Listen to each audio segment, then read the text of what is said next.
Assalamualaikum semua. Hari ni saya nak kongsikanlah cara saya buat nasi goreng cili api legend. Okey, jom kita tengok caranya. Ni kita masukkan ke dalam blender kita ni bawang merah, bawang putih, lepas tu cili padi biar lebih dah. Lepas tu masukkan juga penyedap dia belacan. Kisar bahan-bahan kita ni siapalah dia hacur lagu ni.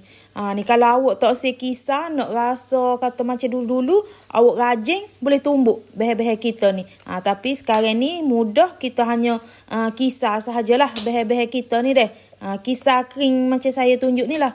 Lepas tu kita nak panaskan dulu minyak, lepas tu kita akan tumiskan bahan yang kita kisar tadi. Bahan kisar ni kalau dia banyak, dia sedap lah untuk kata kuantiti nasi yang banyak.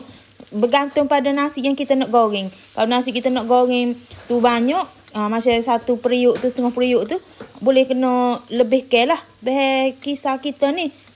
Kalau nasi sikit, bahan kisar banyak pun dia tak sedap dah. Lepas tu kita akan tumis bahan kisar kita ni sampai dia garing. Kena garing lah bahan kisar kita. Sebabnya kalau tak garing, buatkan dia rasa maung. Lepas tu kita makan tu boleh jadi sakit perut. Sebab cili tu dia tak masak dah.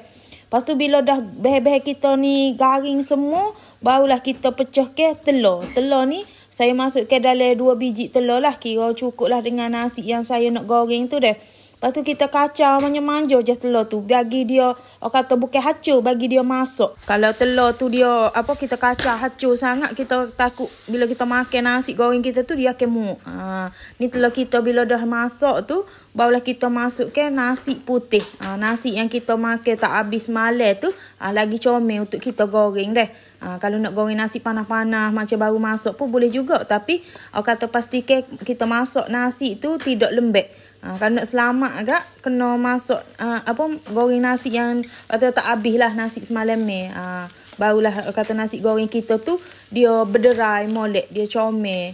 Lepas tu kita kacau dulu bagi dia sebati dengan bahan kisar kita tadi. Ni saya kalau goreng nasi memang goreng lama, sebabnya saya tak usah nasi saya tu kata cepat basi. Nasi ni kalau kita goreng lama dia akan lagi sedap. Nasi goreng kita. Lepas tu guna api yang perlahan sahaja untuk goreng nasi dah. Goreng nasi di rumah. Kalau macam di kedai tu dia guna api yang besar. Tapi kalau macam kuantiti yang banyak gini, kita goreng nasi cara-cara muk kita.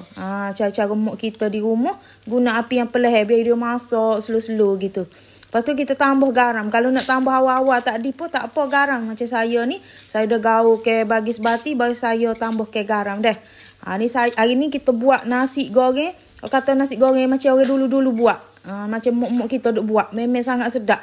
Banyak-banyak nasi goreng ni lah. Kata kalau kita makan hari-hari pun tanpa jemu. Ni nasi goreng saya ni kata dah masak lah ni dah. Nampak dia berderai molek, dia tidak lembek. Kalau nasi goreng kalau kita makan lembek, memang dia tak sedap. Dia kena nasi goreng ni dia berderai. Barulah dia kita makan tu dia sedap rasa dia. Nasi goreng kata lagu ni kalau kita makan saja pun dia sedap dah. Dia tak perlu kita nak makan dengan lauk. Kita makan kosong saja pun dia sangat sedap dah. Ni nasi goreng kita ni telah pun masak dah. Kalau macam nak buat bekal anak kita sekolah pun sangat sesuai lah nasi goreng gini. Sebab pasti anak-anak kita ni dia suka.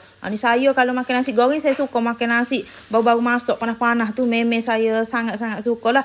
Baru kata boleh menambah. Okeylah, kepada yang dah menonton video saya ni, saya harap jangan lupa subscribe, like, komen dan share video saya. Okey, terima kasih semua.